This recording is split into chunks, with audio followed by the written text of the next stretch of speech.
welcome to our asynchronous video session for CP1 in Spring Quad 2 of 2021. This is Professor Lori Call. I'm really glad to be here with you. I'm hoping and I have been praying that your spring break has already begun to be restful and a time of healing for all the craziness that's going on. It is Tuesday of spring break week, and so I just really hope Monday and Tuesday have already been really good days for you, and that the rest of the week will be amazing. So looking at the slides in front of you, the single slide, what I want you to do is also have this open, the Pear Deck open in another window. So you've got the Pear Deck open in another window, and you've got this video open in one window. So put those right next to each other, ready to go to be able to answer the questions and pause the video as needed. So here on the first slide is the link to the Pear Deck, and then the link to your attendance. So please click on that link for attendance and mark that you have completed this video either before or after, whichever you'd like to do. I trust you, so just be sure you've watched the whole video and participated completely. I would like for you to complete all your slides and watch this video and answer to the prompts by Saturday, April 3rd, 2020. It's this weekend. So let's go ahead and get started. So first, in looking at our session norms, make sure you read and participate in every slide. It is required for participation credit for this asynchronous video. Make sure you check in on the attendance sheet. Please do not forget to do so. Predict what your next steps will be towards the TPA as we look at step 2 this evening or this afternoon or this morning, whenever you might be watching this video. Then on the slides for feedback, please include your questions or any needs for clarification. So I've included questions and kind of a survey as part of this to see how you're doing and how you're learning and what could be done to improve that process for you. So please make sure that you participate in all of the portions of the video and the prompts. All right, so let's get started. First, make sure you've gathered your materials. You have on your computer, you have a window open for this video, and then you have a window open for the Pear Deck, and that you gather all the materials that you're going to need. You're going to need your assessment guide, your CP planner, any paper for notes, which remember you can use the back of the CP planner for your notes for asynchronous session 3. You can double it up with session 3 for next week. Writing tools, and then also get ready to have your Canvas window open and perhaps your SIBME window, a window open for SIBME, and then we may take a look at Pearson as well, depending upon how long all of this takes, so that you have a preview of all of those. So be sure you sign in again here on that link. And number 2, find a distraction-free environment that's comfortable and amenable to learning. So some place that you can be left alone sometime during the day, that you can tell everyone in your family that, you know, for an hour and a half or so you need to be there without any distractions if possible. And then third, go ahead and answer this question. So you're going to click to the next slide and answer the question. Actually, I believe it's on this slide. Please answer, what are you thinking about the most today in relation to clinical practice? So I want you to tell me right now. So you're going to pause the video and then you're going to answer the question, what are you thinking about the most today in relation to clinical practice 1? Go ahead and do that right now. Great. Now that you've told me what you're thinking about the most, which will, by the way, help me very much to know which areas you're struggling with and which areas you're doing better in, let's now take a look at our stress check. So, as we've done live in class, I want you to place yourself on the stress check-o-meter here. You're either a 0, that you're in a good space and that you feel like you can focus. Perhaps you're somewhere in the middle. I've got things that are bothering me, but I can definitely still focus. Or you're perhaps a 10 or above, that you're struggling to manage your emotions and you may struggle learning, which is good to know. And I need to know those things so that I know how to adjust our teaching. So let me know how you're doing, and go ahead and pause right now and mark your stress level. Great, welcome back. And now that you've marked your stress level, what I want to know, since we can't talk one-on-one to each other this week, is I want to know what you're most worried about. So go ahead and pause and mark what you are most worried about. Great, now that you have marked what you are most worried about, now I want to hear some good news. What has been or will be the best part of your spring break this week? Please let me know. I know for me, we're going to be doing some fun things, you know, focused around Easter, perhaps going down to Hollywood with my daughter and my son just to get away a little bit and see some sights.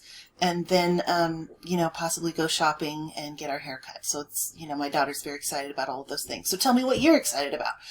What could be or has already happened in your spring break that you are really excited about. Great. Now that you've answered what is the best part of your spring break, I'm going to be pausing to take a look at those answers to see what wonderful things you guys have been doing. Hoping it's been amazing. So this evening or this morning or this afternoon, whichever you're watching, whenever you're watching this video, our agenda is we just finished our wellness check. And then we're going to launch into step 2. We're going to go over it as an overview and then take a look at an exemplar, which are 3 videos. So you'll need to be ready with your computer to have various windows open in order to watch the exemplar videos. And then, of course, we're going to kind of go over announcements and go over SIBME and Canvas, and then take questions on the PowerPoint. Great. So now we're moving on to the next slide, and this is the overview, the broad view of step 2. You're going to need your CP planner, and in it you're going to need step 2. So I am going there right now. It is on page 16. So go ahead and open your CP planner to page 16, and there you'll see step 2, which is teach and assess. So everything in step 1 is due this Sunday, and once you're done with that, now you can start planning what are you going to do and when are you going to record. How are you going to actually make it happen now? So today we're going to look at what you need and then your rubrics as well. So we've got step 2, teach and assess. What do I need? Well, first you need to teach the planned lesson in the specific content area here. So I've got to, plan for when I'm going to record from beginning to end without any stops. One lesson that I have prepared in step 1. It's the same lesson you prepared in step 1, so now you're actually going to do it. And then next, I need to record the full lesson. So you're going to teach it, but then you have to record it, right, at the same time. And you're going to select and annotate 3 video clips from that one long video of your lesson. And you're going to take video clips that represent when you show a positive classroom environment, when you show next steps for learning, and when you show student engagement. So those are the 3 clips that you're going to have. And those have to be 5 minutes or less. Okay, so it's going to be 3 clips with 4 annotations. That's what this area here talks about. So the far right, the 4 annotations you need. 1 are you need engagement. When are students engaged in higher order thinking skills? So you're going to make an annotation in one of these 3 clips.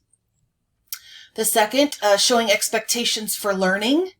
You're going to make an annotation for this one in one of these 3 clips. Not in every clip, but in one of each of these 3 clips. Or 2. You can do as many as you want, but you at least have to have just 1 for each of these annotations. And then 3, monitoring student understanding. You're going to find where in one of these 3 clips you show monitoring student understanding. And then positive learning environment is the 4th annotation. A positive learning environment. So where am I going to make an annotation in one of these 3 clips that shows me you using and making a positive learning environment? Perhaps at the beginning where you're introducing students to the content or you're welcoming them to class, whatever it might be. Okay, so that's the overview. So this whole step 2, which is part E, the whole thing is all based around the recording of your video of your one lesson, your 3 video clips that you pull from that one lesson, and those 4 annotations that you write and type in one of those 3 videos. All of those 4 annotations need to be somewhere in those 3 videos. If we look at the bottom, we see here that we have 2 rubrics because we've got 2 circles. So we've got one rubric for positive environment in the classroom, and we've got one rubric for engagement, student engagement. So those are the 2 things you're going to be scored on, excuse me. And these are things, they're going to be using any of these resources up here as evidence, anything you make up here as evidence to score you on these 2 rubrics, okay? And once again, your passing score is 19 out of 40. You're looking to get a 3 or higher. And they're specifically looking at your lesson now in these two rubrics in step 2 for your higher order thinking skills that you engage students in using. So they're looking to see that you are transferring, the students are transferring knowledge, they're analyzing content, they're interpreting information, they're evaluating what they've learned, or they're synthesizing information they have gathered, okay? In one way or another, they are using higher order thinking skills. So anytime you write about the lesson, reflect, or apply of any kind, you're going to be sure you tell them when and how you use the higher order thinking skills. Okay. And if you've got younger littles, you know, K1, 2, you're not going to use these words likely, but you're going to do activities that produce this, this verb, right, for higher order thinking skills. Wonderful. So now let's do a quick review and reflection on what we learned last week about step 1. Let's just do a broad stroke over step 1 again. All of step 1 is due on Sunday. Great. Now that you have your parts A through D of step 1 out, and it's okay if they're not finished. Don't panic, okay? Not a big deal. I know each of you are at different points. Some of you just got placed and you're finalizing these documents, so that's okay. Whatever you have done, I would like you to just have open, and then I want you to go to your assessment guide, and I want you to go to rubric 1.1, remembering that in step 1 there are 4 rubrics, okay? So right now we're looking at step 1. So you've got your work in front of you, and you've got rubric 1. So what I want you to do right now is I want you to look for evidence of any of these things in your work, okay? So the essential question for this one is plan. How does step 1 plan? How does the candidate's proposed learning goals connect with prior knowledge and define specific outcomes for students? How do proposed learning activities, instructional grouping strategies support, engage, and challenge all students to meet the learning goals? So there's our essential question. And as I've mentioned previously, we are shooting for a 3. We're starting with a 3, hoping we move up and not down. Okay, so we're looking for evidence of all of these things in, here are the 4 things they're going to be looking in.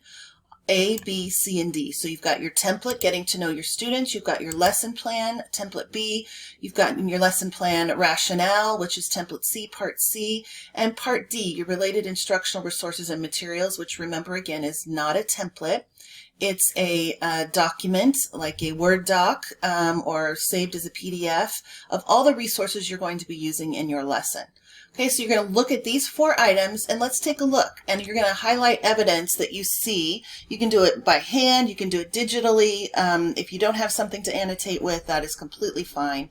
But I want you to see if you, or even just check it off. Can you find where you include manageable and appropriate goals that clearly build on students' prior content knowledge? Okay, can you find manageable and appropriate goals that clearly build on students' prior content knowledge? And as always, pause when you need to. Okay, if you need to pause and find it, please do so, and then start back up again. All right, so now let's look where you clearly identify the kinds of evidence that you will look for to determine that students meet the learning goal and the assessment that you'll use to make this determination. How are you going to know that students know whether they've learned what you taught in that one lesson? Okay, very, very, very important. All right, pause if you need to. Press play when you're ready. All right, let's find evidence of where you include learning activities that are appropriately supporting, engaging, and challenging for students, and grouping strategies that are appropriate. And when they say students, they mean all students, your IEPs, your second language learners, your students with emotional needs, your gate kids, your kids that need more visual aids, your kids that need to hear it. You know, it's all of these students. How are you going to provide activities, learning activities that are appropriate for all of those students to keep them engaged? Okay, pause to look. Play when you're ready. All right, and then this 4th paragraph here. Where do you show content-specific instructional strategies, which includes modeling and or scaffolding that will assist students to reach expectations embedded in the learning activities, including, here it is, higher order thinking and academic language development. Very important. Where is academic language being given? And academic language is usually given at the very beginning of a lesson, right? So that they understand the content that you're going to be teaching them. So go ahead and pause if you need to look for this information, and play when you're ready. All right, let's go to rubric 2 of the 4 for part 1. Here's rubric 2, 1.2. This is focused completely on your English learner, your focus student 1, your FS1. Remember, you have 3 focus students, and your first is your English learner. So now they're going to be scoring you specifically on what you did to support your English learner in your lesson. So here's the EQ. How does the candidate plan instruction using knowledge of FS1's English learner assets and learning needs to support meaningful engagement with the content-specific learning goals? All right, so what evidence can be shown? A, B, C, and D. So they're going to look at all parts of step 1 to find out if you do these 4 things, okay? And I should have said last time, if you check off the box for all 3 of these items, the last one there were 4, you move up to level 4. And if you are able to meet those requirements, then you move up to level 5. But it also goes the other way. Remember, it goes down. If you don't meet one of these items here, they will then move down to level 2. Okay, and so on. All right, so let's take a look. And looking at your work for parts A, B, C, and D, what planned supports do you have for student learning that clearly build on your FS1's assets and learning needs? So what do you do in your lesson plan that supports your English learner to build on their assets and their learning needs? So what are you doing that's going to help them with that difficulty with their language? What are you going to do with visuals, with sound, with manipulatives? What are you going to do to be sure that this student can access the content? All right, 2 here, second paragraph. How does your plan provide appropriate adaptations or accommodations as needed to support your FS1 to access core content of the lesson through required reading, writing, listening, and or speaking? So this really refers to, of course, how you're going to adapt and accommodate, but these here are really what the EL standards are. They're based on reading, writing, listening, and speaking. So what they're looking for here is what are the standards that you set for this lesson, and did you follow them to accommodate them to meet the goals of those standards as well? Okay, so be sure you have your standards labeled in your lesson plan for ELD standards. All right, the third paragraph. Candidate provides a cogent rationale, understandable rationale and planning for how language adaptations and accommodations used during the lesson encourage FS1's progress towards meeting the learning goals. So remember, with the learning goals, perhaps multiplying 6 times 3 by the end of the lesson. What did you do? What plan did you have? And why did you do it? This is going to likely be in your lesson plan rationale. They're going to be looking for this.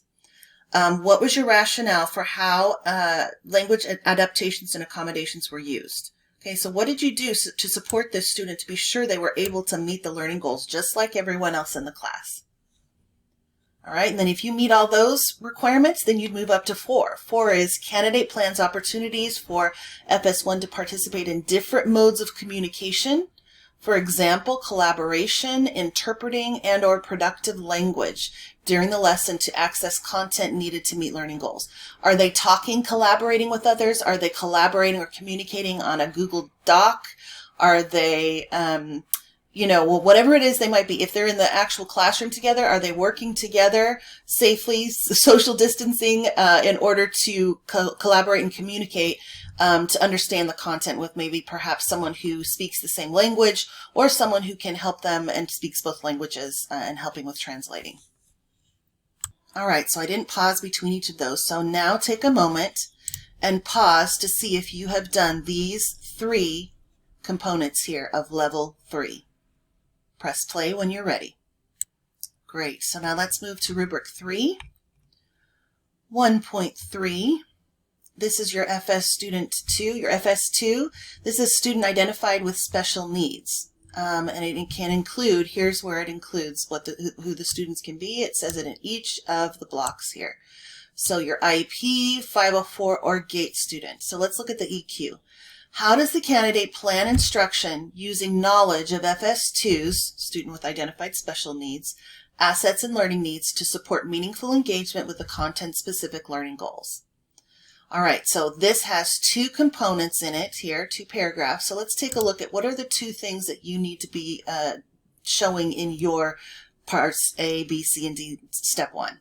So let's take a look. Candidates' planned accommodations attend to all of these students' goals and identified assets and learning needs between FS2's current developmental or academic abilities and the demands of the lesson, and that it allows FS2 to fully access content and meet learning goals. So, have you planned and accommodated for your IEP 504 or GATE students' goals, and have you planned to attend to their needs, their assets, okay, and their needs, and their current developmental or academic abilities, and any demands of the lesson? So if there's something that they need to know before the lesson starts in order to be able to use this content and move forward towards the learning goal, then that's an accommodation and something that you need to make sure and provide for the whole class as well.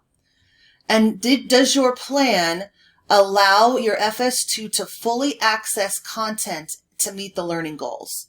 Okay, so like that famous cartoon you may have already seen, if you've got, the cartoon has someone down on the ground with a tree behind them, and the teacher says to an elephant, a giraffe, a monkey, and a fish, okay, your test today is climb to the top of the tallest tree here and get the apple and bring it down. Well, it's going to be easy for the elephant possibly to reach it, for the monkey to reach it, yeah, for the giraffe, yes, but for the fish, definitely not. Okay, so thinking about that, how are you going to reach your fish in your classroom? Okay, so go ahead and take a look at your content and find where you do that, and then pause play and when you're ready to come back. Great, now looking at the second component, keeping your work in mind, finding it in your work, where do you provide a cogent or an understandable rationale and plan for scaffolding activities and strategies to accommodate your FS2's progress towards meeting learning goals? This talks about the rationale, so this likely is going to be seen here in your lesson plan rationale again, okay? So where do you do this? Where do you provide a meaningful rationale that's understandable for how and why you scaffolded your activities and your strategies? All right, and then of course you move up to 4. If you have met both of those requirements. And 4 is candidate clearly explains how plans specifically build on your FS2's goals, including assets and learning needs. And you could put this in your rationale. This is something you could do to get to a level 4. Okay, so if you haven't already, please pause and take a look at those two components and see where you find those in your work. All right, welcome back. Hopefully you found some items there that meet the requirements for level 3. So now let's go to the final rubric for step 1. This is regarding your FS3 student, a student with academic emotional support needs due to life experiences inside or outside of school. Rubric 1.4. All right, so let's take a look at the EQ, the essential question. How does the candidate plan instruction using knowledge of FS3's assets and learning needs to support meaningful engagement with the content-specific learning goals and address the student's well-being by creating a safe and positive learning environment during or outside of the lesson? Okay, so how do you provide this for your student in, let's look at the evidence for these that they're going to look at. They're going to look at A, B, C, and D. Okay, so level 3, here are the two components. Let's take a look. Get ready to pause, take a look at your work and see if you have these items in your templates. All right, candidates' planned activities. Do your planned activities, your strategies and or assessments during or outside of the lesson, are they designed to provide a safe and positive learning environment? Okay, very important. Do they promote FS3's well-being? And do they support your FS3's progress toward meeting the content-specific learning goals?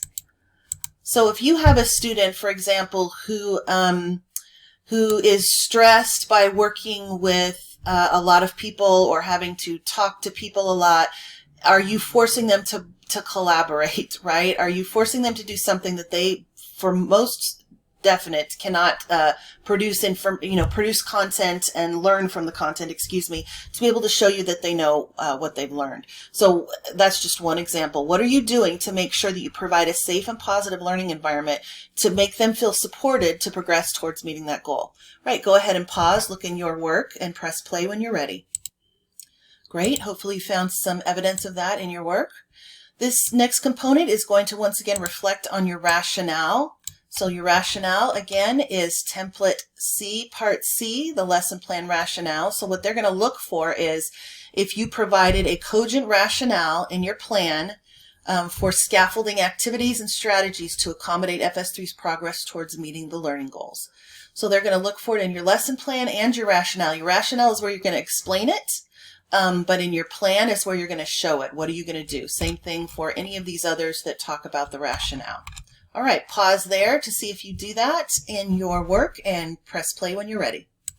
Great, so if you've met both of those components, they will move you up to a 4 and take a look there. So here's what you need to do for a level 4. Do you articulate how your plans build on your FS3's assets and learning needs, and do you explain why the lesson is likely to be responsive to FS3's life experiences? This is all about what we talked about last week, their assets. Okay, do you know what they are good at and what assets they have and what experiences they have to help them be more responsive and to learn in the lesson? Do you do that? And then let's say you do this one. Let's go up to 5 and see how you could get a 5. Candidate plans a lesson using UDL that purposefully creates an inclusive environment to support FS3's content-specific learning as part of the whole class community. The second component, candidate's rationale cites appropriate evidence-based practices to support the needs of FS3. So in your rationale here, that's what they're talking about, you can actually tell about the evidence of where you do those things, okay? So if you say, here is where and why I do what I do, and this is the example of it and the evidence, okay, then this is going to help you if you wanted to possibly get a 5. That would give you probably a check off on this in this area here. All right, if you'd like to pause to just take a final look over rubrics 1, 2, 3, and 4 and any of your work to make any notes that might be helpful for things that you want to change or add, please go ahead and pause right now and press play when you're ready to move on to step 2. Wonderful, and hopefully that activity was helpful for you. That is what you want to repeat for every step. Every time you finish a step, you want to go through the rubrics and see if you can find evidence of where you have that in your work. Those are the same questions that you see. Let's see if I can toggle back here really quickly. At the bottom of the compass map, these questions down here are taken straight from the rubric. So you could either look at the rubric level 3, or you could look at these questions and see if you can find this in your work, okay? You want to do that every single step to be able to check and be assured that you have met the requirements of that step. All right, so let's move on to step 2 now. You could put your previous step 1 work away, and what you need now is your assessment guide, and we are going to go to whichever pages they are for you. Assessment guide pages 11, 13, 13, 15, or 19 through 22. I believe that is for special ed, okay? So let's go to the pages you need for step 2, part E, and I am toggling there myself. All right, so this is what it looks like in your assessment guide. Step 2, teach and assess. So this is once again all about recording your lesson plan. So you've written your lesson plan in step 1. Now you're going to actually teach it and record it. So here are the directions. Teach and video record the entire planned lesson. Okay, and when I say entire planned lesson, underline, highlight that. Do not make any stops in the lesson when you record. Any stops or edits in the lesson will get you a condition code, and they will send it back and you'll have to do it again. Okay, so just record that lesson from beginning to end, and then later you're going to pull out clips. Okay, review the videos and select 3 video clips from any part of the planned lesson that demonstrates the following. Okay, so you've got your 32-minute lesson, your 45-minute lesson, your 28-minute lesson, whatever it is, from beginning to end without any stops. And now you have to pull from it clips from any part of the planned lesson that demonstrate the following. Now, you will have likely, and you should, be thinking about these clips prior to taping your lesson, okay? Because you need to know what needs to be seen in the lesson in order to have anything to pull the video clip, to make a 5-minute video clip, correct? So, these are things that must be seen in your lesson. Let's take a really zoom in look on that, okay? So video clip 1, here it is, creating a positive and safe classroom environment, connecting to prior learning and establishing expectations for content-specific learning. This is going to be, let me just tell you right now, at the very beginning of your lesson, okay? Showing them how you do these things in the dots below. How you establish a positive classroom environment. Perhaps you're making it feel welcoming and safe as students enter. You greet them. You make sure you have a positive rapport with students as they come in. Second, you make sure to explain how what they're learning today connects to what they learned previously. Okay, so you might be framing the lesson by explaining prior knowledge and how it connects to the lesson today. Next, you're going to establish learning expectations for the content of the lesson. So you're setting clear expectations for what you're going to be doing for the day and how they're going to be learning. Your objectives, what you expect in the class, your class norms. You're going to establish central questions, or this would be also the time for your lesson hook. Okay, so this is the first one, video clip 1. This is what they have to see in that one lesson. Okay, video clip 2 is likely going to come from the meat of your lesson, the middle of your lesson, where you're actually now into the content. Okay, so video clip 2 is student activities and instructional strategies. Okay, so where in the lesson are you doing student activities and you're instructing? You're using strategies to instruct. So it says select a clip from a portion of your lesson that shows you and the students actively engaged in activities or strategies and assessment that reflect content-specific higher order thinking skills. There are those 5 verbs that are on the compass map on that triangle. And then, for example, they give you this huge list of examples. Okay, so here's a list. Inquiry processes, you and the students talking back and forth, you asking questions, them processing information and responding. Problem solving, teacher and student discussions that advance understanding of the content, analyzing ideas, connecting ideas, perhaps peer-to-peer interactions, critique of students' work, a guided small group work, collaborative learning activities, opportunities to be creative, activities that encourage student voice, their perspective, using academic language, and use of educational technology or assistive technologies. Okay, so here they're highlighting the most important things because they want to see them. They want to see that students are using language, academic language in the lesson, how you are assessing them, and are you using any educational technology? Okay, what are you using in the classroom to support them? And right now in Zoom, likely you are going to be using all kinds of technology with them. Flipgrid, Pear Deck, the whiteboard in Zoom, anything that would be supportive to them in their learning and strategies for their understanding. All right, so you need to plan ahead. What are you going to do in the middle of the clip? Okay, in the middle of the lesson that you're going to pull a clip from. And I might add again, it's no more than 5 minutes. They will stop watching at 5 minutes and 1 second. Okay, so make sure you've got 5 minutes or less. You can go as low as 1 minute. Just don't go any lower than that, or you will get a condition code and they'll send it back and you'll have to redo it. Okay, so 1 to 5 minutes, I'll say. Don't do too little and don't do too much, obviously. All right, so video clip 3. Next steps for content-specific learning.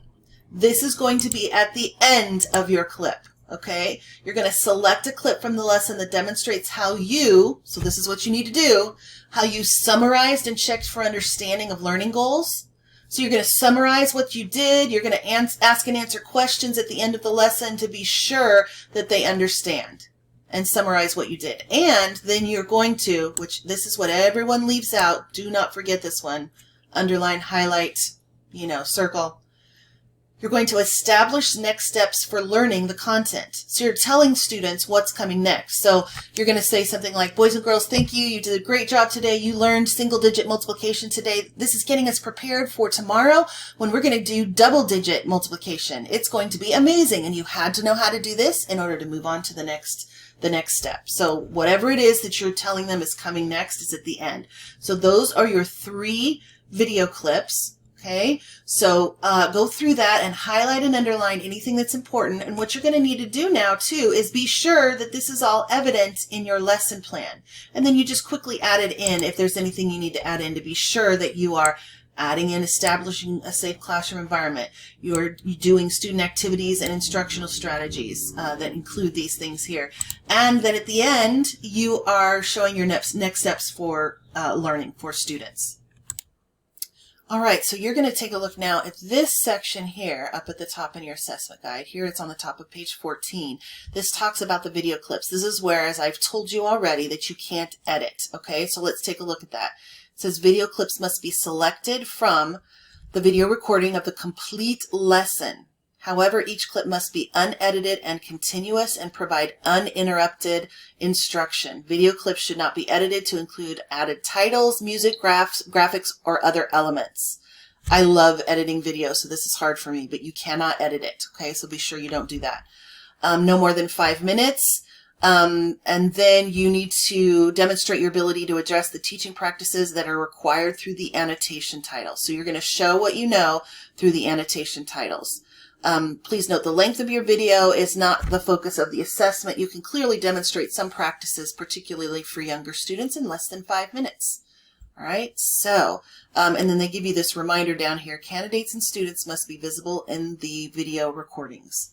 Okay, speaking of that, let's go back to the video clips really quickly, and I want to be sure that you know how many students can be in each of these, okay? So let's go to video clip 1. In video clip 1, you need to have at least 1 student and the candidate visible. Okay, I'm not able to annotate on this stuff. I don't believe. Yeah, no, I can't. So, I want you to write 1 student and you the candidate. All right, video clip 2 is 2 or more students and the candidate. Video clip 3 is at least 1 student and the candidate.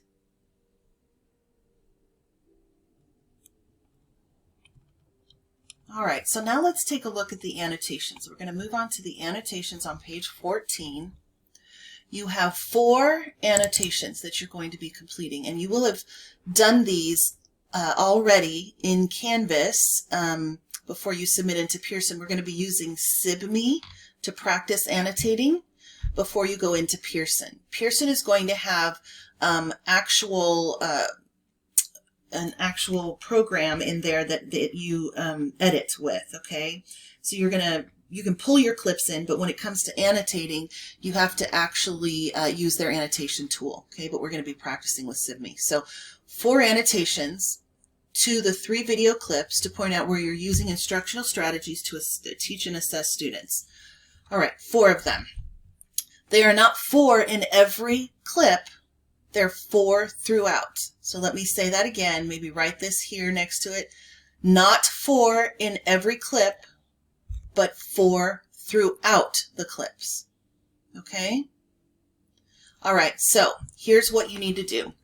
Your annotations are a brief text explanation attached to specific time-stamped points in a video clip, which is the where, for each annotation that you will do the what and the why. So the where is where in the video, 2 minutes, 32 seconds perhaps.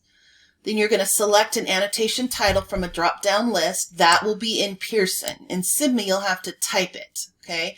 But in Pearson, you'll select from the drop-down list, which is one of these 4. create a positive and safe learning environment, explaining and connections to prior learning, engaging students, and monitoring for student understanding. Those 4. So you'll choose or type your annotation title. That's the what. And then the why is the brief rationale for the annotation. So for example, if you pick creating a positive and safe learning environment, there you are. Your rationale is that you're explaining why you chose the strategies you use to establish a positive and safe learning environment. Perhaps I choose to call each student by name and ask them to rate their emotions for the day as they come in, because I want to know that they feel that they're feeling good and how to help them in class for that day to establish safe learning environment, whatever it might be. The next clip or the next annotation title that can be in any of the clips, you're going to explain connections to prior learning and establish expectations for content-specific learning. So you're going to tag this where, perhaps it's 3 minutes and 23 seconds in, and then you're going to drop down on the list to choose it or type it. This is the what, explaining connections. And then the why is how, explain how the lesson connects to prior learning and how you set and maintain expectations for content-specific learning throughout the lesson. Okay, where did you do that and why? Explain how, that you did that. The third annotation, you're going to either select engaging students in content-specific higher order thinking skills, or you're going to type it in if you're in SIBME. And the rationale is you're going to explain why you implemented learning activities and used instructional strategies, for example, like resources, materials, and ed technology. Why did you implement these things and use these strategies to provide access and engage students in challenging content-specific learning using higher order thinking? So why did you use what you used, the materials you used, and why did you provide those for students to help them learn? And what higher order thinking skills did you use? And why did you choose those things to help support your higher order thinking skills that you are encouraging students to use? Okay, and then the very last one, monitoring for student understanding and next steps for learning. In Pearson, you would select this title. In SIBME, you're going to type the title in, and the where is perhaps 4 minutes and 23 seconds into the video is where you show this, and then you're going to explain the rationale of how you checked for understanding of the content-specific learning goals throughout the lesson, and how did you establish next steps for learning the content. Okay, and then when we look in this green box, very important, this is always here for a reason, highlight, circle, underline. They're giving us tips on annotations and labels. So annotations. Each annotation title must be used at least once across the 3 videos. Okay, underline, highlight, whatever. Must be used across the videos, not in each one. If appropriate, you may use annotation titles multiple times. Be sure that your annotation title and rationale explain the time-stamped segment you've selected. For each annotation rationale, you may enter up to 1,000 characters. Okay, this is the amount you get, 1,000 characters. In the Pearson portal, it will stop typing when you reach 1,000. Okay, we're going to be writing these ahead of time as annotations in SIBME for class to turn as assignments, but when you turn in the whole thing, you'll have to just cut and paste it, so you'll need to know whether it's 1,000 characters or less. You can use a Word doc, cut and paste it into a Word doc, and then use the tool to check how many characters is in it, just to see if it fits, but it's 1,000 characters or less. If you write an annotation rationale in a separate file and copy it into the system, only the first 1,000 characters will be accepted. Okay? Labels. When you upload your annotated video clips for submission, you'll be required to assign a label to each file indicating whether it is clip 1, clip 2, clip 3, or clip 4. Well, there's no fourth clip. Sorry, that's in cycle 2. So you need to label it clip 1 with the name, clip 2 with the name, and clip 3 with the name. All right? So let's switch back now to the Pear Deck. So this is all the portions of what we just went over. So let's move on. And let's take a look at the big picture. We're going to take a look in Canvas in a moment to make sure you know where you need to go for all the resources. But Part E doesn't have a template. Okay, so just to reiterate, there are no templates for Part E. It's due the 11th I understand if things happen, if you were placed late, that you need more time, just tell me you need more time in this particular assignment in Canvas. Type a note in the comments box. But you could, if next week when you get back into the classroom and you record next week, you could get this done by the 11th by Sunday. So say you're recording on Wednesday of next week, and then you, when you're done on Thursday and Friday, what you're doing is you're making your clips from that. And then maybe on Saturday, you're annotating to be able to get it done on Sunday and turned in. So let's look at the parts again. Number one, you're going to record your lesson without any stops. No stops in your lesson, okay? Because if you have an edit break, even if it's just stopping and starting the camera, they will send it back with a condition code. So no stops in your recording. Now, let's talk really quickly about ways you can record. You can record in Zoom. You could record in Screencastify, recording your screen. You could record from the app, from your phone in SIBME. So you can actually add the SIBME app to your phone and record behind you to get the screen in the back of your head, or record in the classroom from the side to get you and the students by using the app. And it's very simple. You just press the red button when the app comes up and it starts recording. But one thing I want to tell you, if you choose to do that, which is it's a very simple process, it uploads super easily, is that you need to turn off notifications on your phone. If you get a text message, a notification for email, if you get a phone call, it will stop recording your lesson and you'll have to do it again or start over. Okay, be sure you do that. So you have one recording without stops. You have 3 clips you're going to pull from that one recording. The 3 clips you're going to pull are 5 minutes or less of establishing a positive and safe classroom environment, showing that your students are engaged in what they're doing, and then next steps for learning at the end of the lesson. Okay, 3 clips, 5 minutes or less, and then you're going to need 4 annotations from all 3 clips, not every single clip, throughout 3. Okay, so you've got your 4 annotations, which show that you established a positive learning environment. You have students engaged in higher order thinking skills. You show that you're monitoring student understanding, and you are showing that you have given expectations for learning and what's coming next. Okay, and those are the portions of Part E, Step 2. So let's now move on to the rubrics for Step 2. How many rubrics are there? Well, if you look at the compass map, you'll see 2 circles, 2 circles here that will show you that there are 2 rubrics for this particular step. So let's go to those rubrics. Step 2 rubrics, rubric 1.5, and then the next is rubric 1.6. So this is Teach and Assess. Here is the EQ for 1.5. How does the candidate maintain a positive and safe learning environment that supports all students to access and meet the content-specific learning goals? How do they connect students to prior learning? And how do you establish clear learning expectations? And the evidence is that they need to find this in all of your video clips somewhere. Okay, so here are the 3 components. Did you explain how a positive and safe learning environment was established? You're not going to explain that when you're teaching, likely, right? But you are going to explain that in an annotation. Okay, second component. Candidate, did you directly connect the lesson to prior learning of content, explain how this lesson fits in the larger unit of instruction, and establish clear learning expectations? So did you do this at the beginning? Did you tell them this connects to what we did before, and then this is what we're going to do today, and this is why?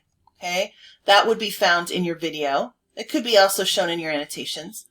And candidate, did you use instructional strategies that support students to access and meet content-specific learning goals? So where did you do that? Was it seen either in the video or in the annotations? And if you did these 3 components, then you move up to level 4, which is candidate and students interact with each other through questioning and conversation that demonstrate positive and respectful rapport with each other and reinforce deep learning of content. So if you're still in Zoom, this might be harder to do. If you know how to do breakouts, that's what you'd have to do, making sure that you know that you are able to connect and record the breakout rooms. Or if you're having students interact with each other in the Zoom in the main classroom, this would be another way you could do that. Okay, and then step 5, level 5 up here is UDL supports. All right. Next rubric, 1.6. So the EQ for this is, how does the candidate actively engage students in deep learning of content, monitor, assess their understanding, and establish next steps for content-specific learning? So if we break that down is, how do you engage students in higher order thinking? How do you monitor, assess that they understood it? And how did you establish what's coming next? Okay, so the two components for this level here, level 3, candidates' instruction and assessment require students to actively engage in higher order thinking and deep learning using these verbs here related to higher order thinking about the content. Okay, does your video and your annotations do that? Second component, do you monitor student learning to check for understanding throughout the lesson, and do you provide content-specific next steps for learning? This could be done either in your videos, they see you do this, or they read it in one of your annotations. Okay? All right, so that's the overview of Step 2, Part E, Teach and Assess. All due April 11th. Can be extended if you need extra time. All right, you make a comment in Canvas to me and let me know that you're needing extra time and when you'll get it done. So if you move to the next slide, here you're going to have links to a video example in Canvas. This is also available in Canvas, but this is a 6th grade math lesson. This is non-virtual teaching, but I'm going to show you the options to look at virtual teaching as well. So if you click on this outer square here, whoops, it just went straight to it. There we go. It's going to take you straight to the lesson. You're going to push play and watch the lesson. Okay. And that's video clip 1. You're going to do the same for video clip 2 and the same for video clip 3. So we're going to right now start with video clip 1. I'm going to show the video and you're going to watch it. You can click on it and do it yourself if you prefer. But then there are going to be prompts that come up. So if you could, just watch the video and we will answer some questions in a moment. Raise your hand if you feel that you have nailed these standards already. Show me. Show me if you think that you've got these standards. If you guys can have your cameras on, it'd be super helpful. Or at least use the hand emoji to show me. Thank you. See, Tammy, I like it. Tammy, you're saying so-so, or are you saying, yep, I got this?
All right, so there's an example of video clip 1, which, if we look at video clip 1 in our assessment guide, is creating a positive and safe classroom environment, connecting to prior learning and establishing expectations for content-specific learning. So in this clip, she decided to pull this from her main lesson. Do you see her establishing a positive classroom environment? Do you see her explaining connections to prior learning? And do you see her establishing learning expectations for the content of the lesson? Okay, so what is she doing here? And is the clip 5 minutes or less, right? Is that part of what she's done? Is it more than 5 minutes, less than 5 minutes? Okay, fantastic. So now we're going to go back and let's take a look at video clip. Whoops, I got a little too excited there. We're going to click on the outside square here, like the frame of this. And we're going to go to video clip 2. Let's take a look, and we'll start that right now. Okay, so Grace.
Okay, great. That was for video clip 2. So what you're looking for to annotate, or that this needs to be, is student activities and instructional strategies. So did she use, and did she actively engage students, and did she use strategies to assess that they knew what they were learning? Did she use higher order thinking? How did she do that? Did she do an inquiry process, peer-to-peer interactions, critique of student work? Did she use academic language? And did she use educational technology? So what do you think? All right, video clip 3. So now let's take a look at video clip 3. Let's look ahead of time of what you should be looking for. All right, so you're going to be looking for next steps for content-specific learning. Does she first summarize and check for understanding of the learning goals? And then does she establish what are the next steps for learning the content? What's coming next? So let's take a look. Let's go there now.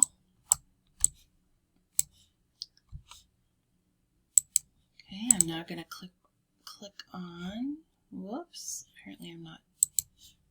All right, so back to our 3 clips. We're going to click on the 3rd clip on the square outside, and let's take a look at that one. Remembering that we are looking for, go back here, we're looking for that she summarizes and checks for understanding, and then she establishes next steps for learning. Okay, so let's check it out. Let me call on someone. Naomi, can you give me one of the main things that a scientific argument must have?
Or if you guys just log off and on.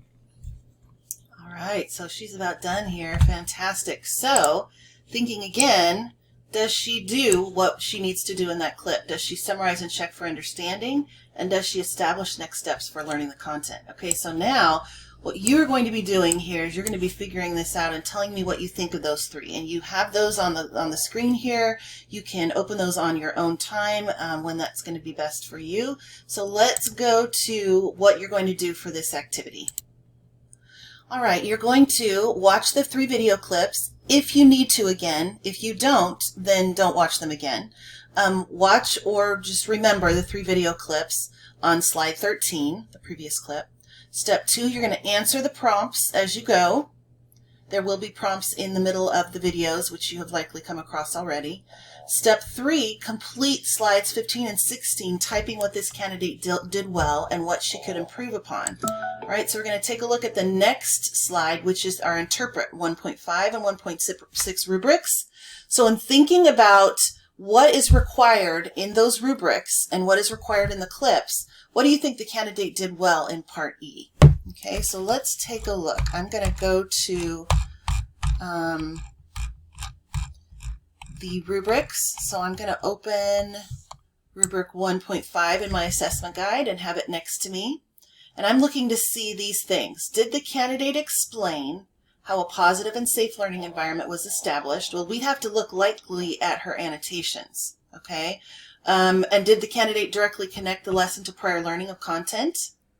Did the candidate use instructional strategies that support students to access and meet content-specific learning goals? So you could look in her clips and her annotations, in either of those. So here I want you to write what you think she did well, okay? So in video clip 1, did she create a positive and safe learning classroom environment connected to prior learning and establish expectations in her video clip 1? How did she do in video clip 2? And how did she do in video clip 3, the positives? Okay, so I want you to do that right now. So go ahead and you can pause the camera, pause the recording, and come back and press play when you're ready to move on. Wonderful. I cannot wait to see what you wrote, to see what you found that she did well, and maybe things that you can take tips and ideas from her. Well, let's look at the next slide. The next one is, what did she need to improve upon? Okay, so now thinking of rubric 1.5 and also 1.6, because it's both rubrics for this step. What did she do in clip 1 that she needs to improve? What did she do in clip 2 that she needs to improve? And what did she do in clip 3 that she needs to improve? Okay, this is also going to be required for credit, so just be sure you type in your responses to each of these and go ahead and push pause, complete your responses for what could be improved upon, and press play when you're ready and ready to move forward. Great. Wonderful. Well, hopefully you have some ideas brewing in your head. You've got some thoughts about what you're going to do. You know what you need to make sure is in your video clip, but maybe you need to go back to your lesson plan and add something in. Maybe you need to write notes for yourself when you're teaching so that you can make sure and say what the next steps for learning are at the very end of your lesson.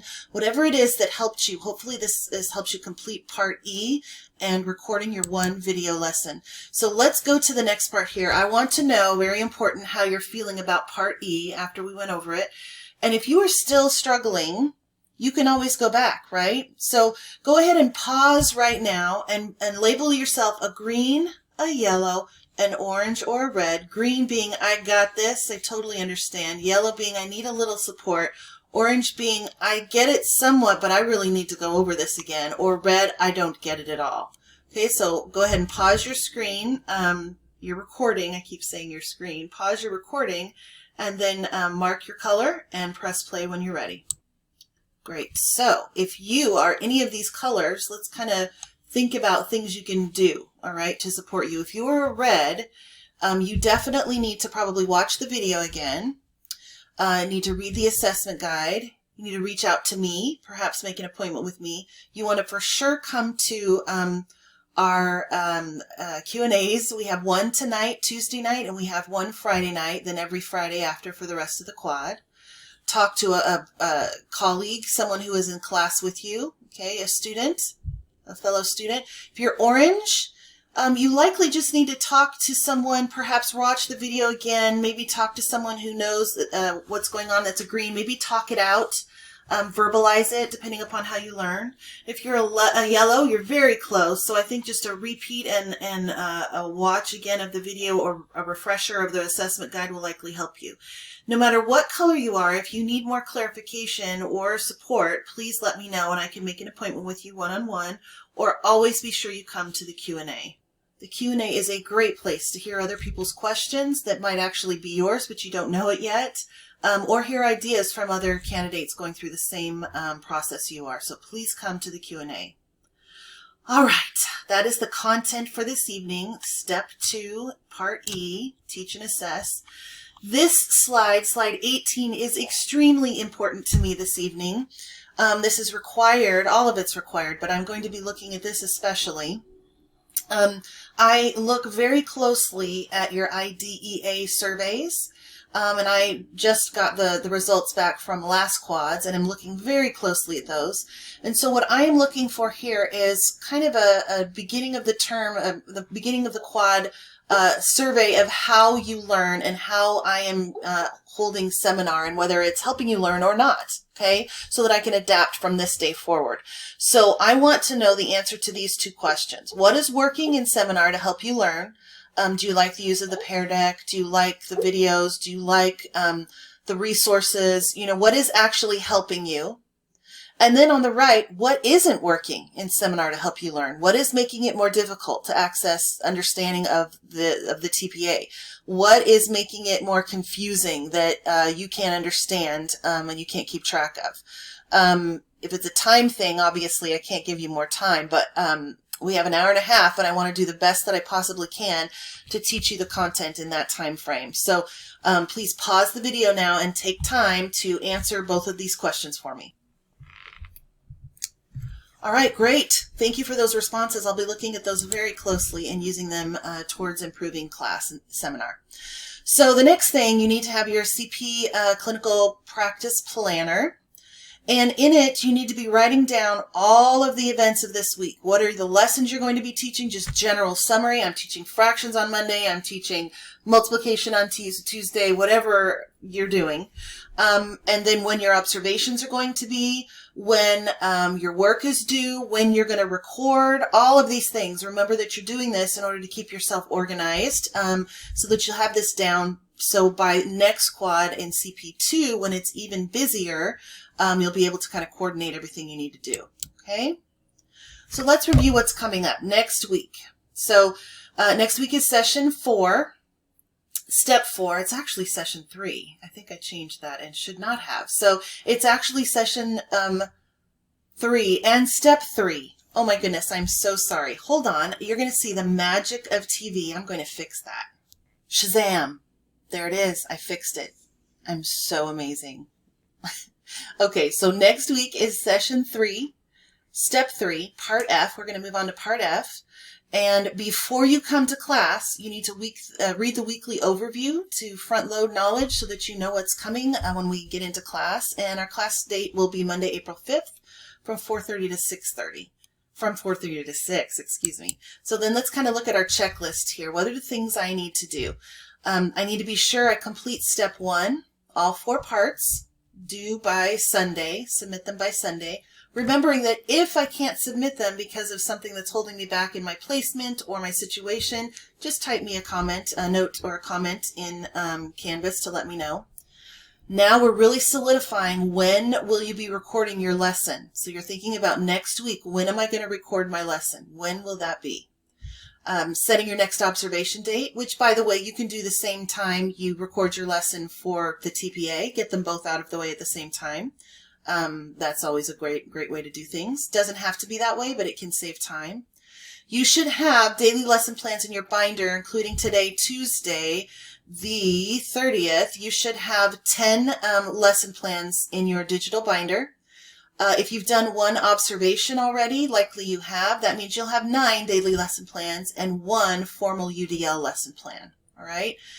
Be sure you review clips and annotation requirements, everything we just went over today in the step, oh dear, I'm going to go into scrolling.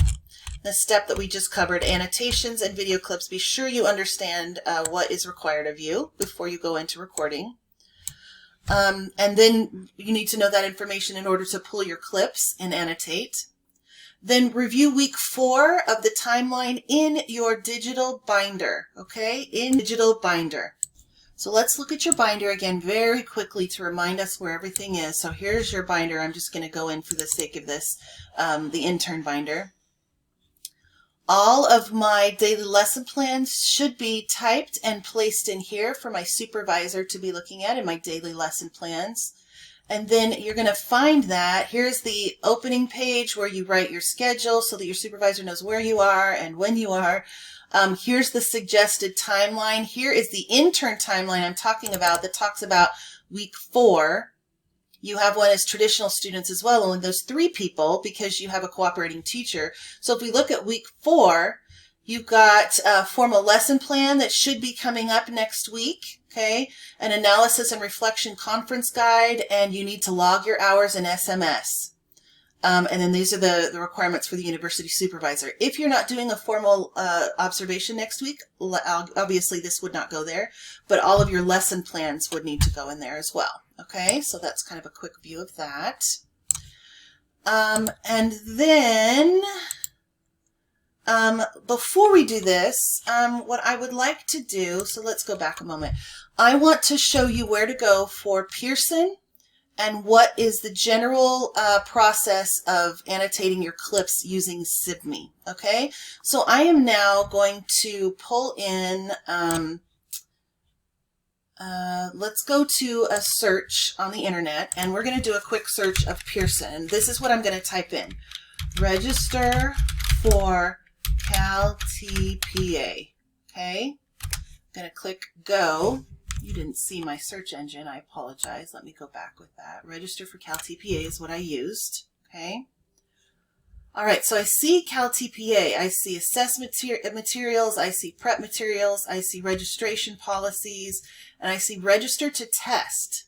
Okay, I'm going to pick that one. Register to test. And here is how I register. So I register now. Okay, I'm going to click on register now. And I have to log in first, right? I can't log in because I am not, I can't register for a test. But let's just take a look at when the assessments pop up, which likely you'll get a list of them. It's usually what comes up, is you're going to see this California Teaching Performance Assessment. There it is. You've got all these other tests you can register for. You've been here for the CBEST, for the RICA. So what you want to do is pick the the CalTPA. I'm going to click here. Click on CalTPA. And I'm going to look through this information. It's telling me all the details. It's showing me where I need to get my assessment guide, but we've already given you all of those things and all this information is in there. It says it's $150. You've already paid for it in your fees. Your voucher from Reina Calacho is where was what's going to pay for this $150. Okay, so all the information here, you're going to register for CalTPA. And this is where you have to log in. I can't go any further because you have to log in. So you're going to log in and then you're going to register for that test. You're going to put the test in your cart, you know, like you're shopping, you're going to put it in your cart. And when you go to pay for it, that's the voucher code you're going to type in. And once you get to that space, please do not exit before you look for your portfolio tool. So you're going to, when you pay for the test, you are then going to have your Pearson ePortfolio. I cannot have the Pearson ePortfolio because I'm not officially taking the test, but I have saved it, and so I'm going to go there now. So when I go to the Pearson ePortfolio, it turns this color, okay, and it says Pearson at the top. And it's going to have resources for you, but you log in. I would save this page because it's hard to find. I don't know why they make it so hard, but it's hard to find. So, you know, star this page so you know where to go every time so that you can go back in. Because Pearson, this assessment in Pearson is going to allow you to go in and out as long as you want. Okay, so you can go in and submit work, come out, you want to save it, obviously, and then come another day, submit more work. You do not press the submit button until everything is ready to go and you know you have final versions of what you want to submit in there to submit to Pearson. And that's on the 29th of April that we're submitting the final copy, right? That date on that Thursday from the syllabus. All right, so now let's switch to SIBME. Now, Pearson is where all of your documents are going to be submitted to Pearson. In Canvas, you're submitting all the same work because it's preparing you to submit the final version in Canvas. So you want to think in Pearson, excuse me. So you want to think of the Canvas version as your practice version. Everyone has to submit it to get credit for a seminar. So you're working on each of these bit by bit, exactly what's required in Pearson. Nothing extra, nothing different. It's all the same information you have to submit in Pearson. So we're practicing it and reviewing it and getting peer reviewed in class to be sure we understand how to do our best work before we submit to Pearson. So this week, here's our Canvas work. So this week, when you submit templates C and D, you are submitting the practice version of what you will eventually submit into Pearson. So at any time, I would go into Pearson as soon as you possibly can. As soon as you get your voucher from Raina Kalasho, RANA KALASHO. She will have sent it to you by email. Go in and get very comfortable with Pearson. Do not wait until the week of submission, okay? You can decide that you submit in Canvas step 1 and you say, I am good. That is exactly what I want to submit to Pearson. So you come into Pearson then and you submit the final version for just step 1. Then you save it and then you exit and you go back and you work on step 2. You get your video clips done, you annotate them, and you're ready to go and you're ready to put them in Pearson, okay? So when you're ready for that step, you would come here to do each of those things for your final version. When I look in SIBME, what I've got here is I've got an example of a clip, okay? So I'm going to pull this up so you can see the whole thing. I'm going to pretend like this is my clip. I have recorded my lesson. It is, as you see here, 54 minutes long. I can look in here. I can do anything I need to it. I can annotate. I can actually crop now. So that's actually what I'm going to do. So I want to get her face off of, there we go, that'll help. These 3 dots down here is how I look for the crop tool, okay? I have the video of this in the read ahead of class notes, so be sure that you take a look at those. But this is here for you in the video, just as a reminder. So I've got crop. So what I'm going to do is I've got my full 54 minutes, pretend like I've recorded. I am this person. I've recorded my video. I now need to mark where I've done each of these items in this video clip. I need to pick a 5-minute video or less for video clip 1. So I'm going to pick when I show a when I create a positive and safe classroom environment. So let's take a look. So I'm going to watch my video. So if you see what he's done here, he has laid down an annotation right here, and we saw that very quickly there. But so we want to pull a clip from here. So let's go forward a little bit. He's establishing in the beginning here. He's talking to students, and it needs to be 3 minutes or less. Let's say we get to, oh, there's his objective. That's great. We see him doing that. Okay, so we're gonna go till from this point here, 0 to 4 minutes, to 4:05, I guess. And I'm going to clip that portion exactly. So I know that now. So I'm going to go to 3:50 or so. So let's go to crop. So now I'm going to crop, click crop. It's going to show me the same video. I'm going to be sure of which section I want, but this is the controller down here that says at what point I am going to stop the clip. So, and then I can watch it. I'm going to watch it. You remember the tablet I used to use? That's the one we use. So I'm going to go to a little difficult. 406. So if my top digit is the numerator, what do I call the bottom one, Esteban? Okay, it's at 2 right now. Denominator, very nice. Going to 4. Full And I number decide, is yeah, that's about right. Okay, I've watched it. I know for sure that's the clip that I want to use. So then I'm going to either preview the video or I'm going to click crop. And now it's going to, there's a green bar at the top that's saving it to the huddle. So it's showing me that it's currently processing it. Okay. So I'm processing. I got to wait till it's processed, and I'm going to rename it. I can click on these 3 dots while it's processing and rename it. For class, I'm actually going to label this video clip 1. right? Because I have to turn this into Canvas before I turn it into Pearson. So I'm labeling it video clip 1, create a positive learning environment. I can shorten it a little bit, but you want them to be sure they know what it is. So I'm saving the name of video clip 1. Done. Okay, so here it is. I've saved it and it's going to process. It's going to take a moment to process. So we're going to wait for it. All right, so in the magic of video, I have moved forward here to the video. It's still processing. It takes a few minutes. So once it's done, you're going to see the video here and you're going to need to see it to be able to lay your annotations on. So now I have video clip 1. It's called Create a Positive Learning Environment. Okay, so now I need to lay my annotations in here, the required annotations. I have 4, and I need to see if any of these will fall in video clip 1. So the first annotation is creating a positive and safe learning environment. The second is explaining connections to prior learning, then engaging students, and then monitoring for student understanding. Likely these first 2 annotations here are going to be video clip 1. Because that's when you create a positive and safe learning environment, and that's when you explain the connections to what you've already learned and where you're headed. Okay, so I'm going to lay these 2 annotations in my video. So I'm going to say, we're going to leave our comments down here. Okay, I can't toggle the time yet, so I'm going to still type in what my annotation is. Remember, when I do it in SIBME, I have to type it in. When I do it in Pearson, it's going to let me choose the title and then type. So the title of this annotation is going to be Creating a Positive and Safe Learning Environment. And then I'm going to do what it says here. I'm going to explain why I chose the strategies that I used to establish a positive and safe learning environment.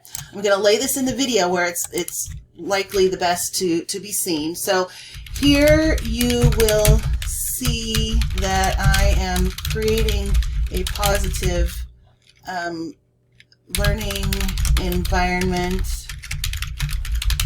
by welcoming students and blah, blah, blah, blah, blah, blah, blah, blah, blah, whatever it's going to be, okay? And then I'm going to click Add. Now, I can adjust this because this says it's 4 minutes and 21 seconds in, so actually I need to edit this. So I'm going to go back and put this at the beginning. This would be likely at the very beginning of the video, and then I want it to go, let's say, I'm going to look at the video when it's working, and I'm going to say I do this for 1 minute and 20 seconds, okay, and 21 seconds, meters. I can't even get that right. So that's how far I want it to go, or that's the location of that annotation I want to place it. So I'm going to click the green button at the bottom, and I updated it, and there it is. So I have creative and positive safe learning environment, but I don't have explaining connections yet, so that's where I need to place the next one. So I'm going to type in the name of the annotation, explaining connections to prior learning, okay, and then I'm going to explain how the lesson connects to prior learning and how I set and maintained expectations. Okay, so I'm going to say this lesson connects with prior learning because I share the previous blah blah blah. Okay, so here I go. I've written what my rationale is. I'm going to save it. And then I need to place it in the right spot again. So I'm going to go there. Whoops, I already did that one. So let's save that one. I need to go back to the one that I just wrote, which is this one. We're going to edit it. And now I'm going to place it at the right place when I can actually see my video of when I am actually doing this. Okay, so I establish learning of past information, connect it to today from about 2 minutes to 3 minutes. Okay, great. And so I'm going to click Add. And I've got my two my 2 annotations on my video clip. Now I would do the same. I'd go make a video clip 2, where I show student activities and instructional strategies. Okay, and then I would link it with engaging students in content-specific higher order thinking, because this particular annotation has to do with when you're teaching, the middle of the lesson. Okay. So I'm going to do the same thing. I'm going to place this one annotation in the clip like I did here. And then I'm going to do the same thing for clip 3. I have video clip 3. I'm going to make the clip, pull it out, crop it, and then I'm going to place this annotation in the right place, monitoring for student understanding, likely at the end. So I've done this for 3 clips. I have 2 annotations in the first clip, 1 in the second clip, 1 in the third. That reflects this here. 2 in the first clip, 1 in the second clip, 1 in the third. Okay. And then now I'm going to need to turn it in.